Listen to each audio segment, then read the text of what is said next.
How how are you reading তুমি কিভাবে পড়তেছ, হাউ আর ইউ গোয়িং তুমি কিভাবে যাইতেছ,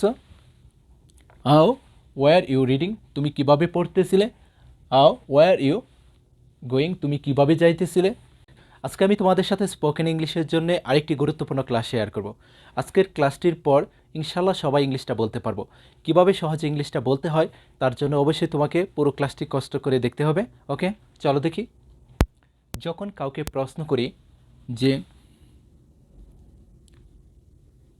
আর ইউ রিডিং তুমি কি পড়তেছ, আর ইউ রিডিং তুমি কি পড়তেছ, অথবা বলতে পারি আর ইউ গোয়িং তুমি কি যাইতেছ। ওকে, আর ইউ রিডিং তুমি কি পড়তেছ, আর ইউ গোয়িং তুমি কি যাইতেছ। শুরুতে বলবো কি আর ইউ অথবা ইজ হি অথবা এম আই, তারপরে শুধু ভার্বের প্রেজেন্ট রূপের সাথে আইএনজি যুক্ত করে বলবো, তাহলেই হয়ে যাবে। আর ইউ রিডিং তুমি কি পড়তেছ, আর ইউ গোয়িং তুমি কি যাইতেছ, আর ইউ কামিং তুমি কি আসতেছ, আর ইউ রাইটিং তুমি কি লিখতেছ, আর ইউ স্লিপিং তুমি কি ঘুমাইতেছ। ওকে, যদি প্রশ্ন করি যে তুমি কি পড়তেছিলে, তুমি কি যাইতেছিলে, তখন আর এর পরিবর্তে বলবো শুধু ওয়ার, তাহলে হবে ওয়ার ইউ রিডিং তুমি কি পড়তেছিলে, ওয়ার ইউ রিডিং তুমি কি পড়তেছিলে, অথবা ওয়াজ হি রিডিং সে কি পড়তেছিল, ওয়াজ কামাল রিডিং কামাল কি পড়তেছিল। ওকে, ওয়ার ইউ রিডিং তুমি কি পড়তেছিলে, ওয়ার ইউ গোয়িং তুমি কি যাইতেছিলে। ওকে, আর যখন প্রশ্ন করব তুমি কি পড়তে থাকবে, তুমি কি যাইতে থাকবে, তখন বলবো will you be, will you be reading তুমি কি পড়তে থাকবে, উইল ইউ বি রিডিং তুমি কি পড়তে থাকবে, will Kamal be reading Kamal কি পড়তে থাকবে, উইল হি বি রিডিং সে কি পড়তে থাকবে, উইল ইউ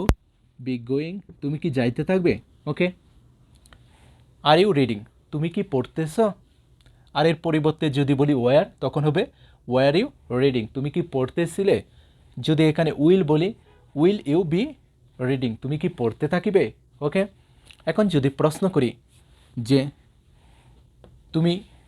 কি পড়তেছিলে বা কি পড়তেছ অথবা কি পড়তে থাকিবে, তখন বলবো what, what are you reading তুমি কি পড়তেছ, হোয়াট আর ইউ রিডিং তুমি কি পড়তেছ, হোয়াট আর ইউ ইটিং তুমি কি খাইতেছ, হোয়াট আর ইউ প্লেয়িং তুমি কি খেলতেছ, হোয়াট আর ইউ রাইটিং তুমি কি লিখতেছ। ওকে, যদি এখানে বলি হোয়াট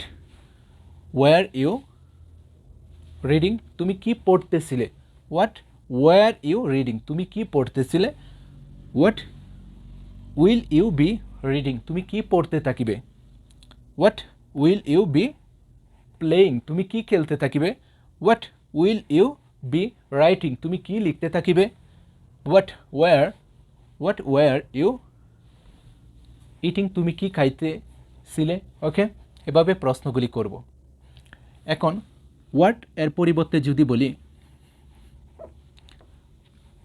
ওয়ার, তখন হবে ওয়ার আর ইউ রিডিং তুমি কোথায় পড়তেছ, ওয়ার আর ইউ গোয়িং তুমি কোথায় যাইতেছ, ওয়ার ওয়ার ইউ রিডিং তুমি কোথায় পড়তেছিলে, ওয়ার ইউ গোয়িং তুমি কোথায় যাইতেছিলে, where will you be reading তুমি কোথায় পড়তে থাকিবে, where will you be going তুমি কোথায় যাইতে থাকিবে। যদি ওয়ারটাকে বাদ দিয়ে বলি আরেকটি WS word when are you reading তুমি কখন পড়তেছ, ওয়ার ইউ রিডিং তুমি কখন পড়তেছিলে, ওয়ার ইউ রিডিং তুমি কখন পড়তেছিলে, ওয়ার ইউ গোয়িং তুমি কখন যাইতেছিলে, ওয়েন আর ইউ গোয়িং তুমি কখন যাইতেছ। ওকে, ওয়েন আর ইউ রিডিং তুমি কখন পড়তেছ, ওয়েন আর ইউ গোয়িং তুমি কখন যাইতেছ, ওয়ার ইউ রিডিং তুমি কখন পড়তেছিলে,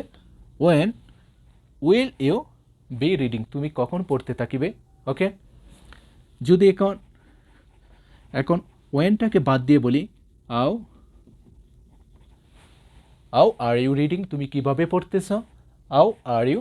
গোয়িং তুমি কিভাবে যাইতেছ আও ওয়ার ইউ রিডিং তুমি কিভাবে পড়তেছিলে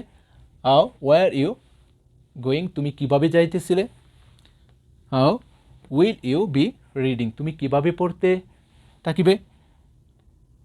how will you be going তুমি কিভাবে যাইতে থাকিবে এখানে তুমি যে কোনো ডব্লিউএস ওয়ার্ড ইউজ করো এখানে তুমি যে কোনো সাবজেক্ট ইউজ করো এখানে আর এর পরিবর্তে হতে পারে এম অথবা ইজ ওকে এখানে ওয়াজ অথবা ওয়ার হবে সাবজেক্ট অনুযায়ী ওয়াজ হি এম আই ইজ হি ওকে এখানে সবার সাথে উইল এখানে তুমি যে কোনো ভার্বের মূল রূপটার সাথে শুধু আইএনজি যুক্ত করে বলো তাহলে হবে ইট থাকলে হবে কি ইটিং রাইট থাকলে রাইটিং প্লে থাকলে প্লেইং রিড থাকলে কি রিডিং ওকে এই বিষয়টা শুধু তোমাকে মনে রাখতে হবে তাহলে হবে যদি ক্লাসটি তুমি ফলো করতে পারো তবে তোমার পক্ষে শত শত সেন্টেন্স তৈরি করা সম্ভব যদি ক্লাসটি ভালো লাগে অবশ্যই একটি লাইক দিয়ে দিও ওকে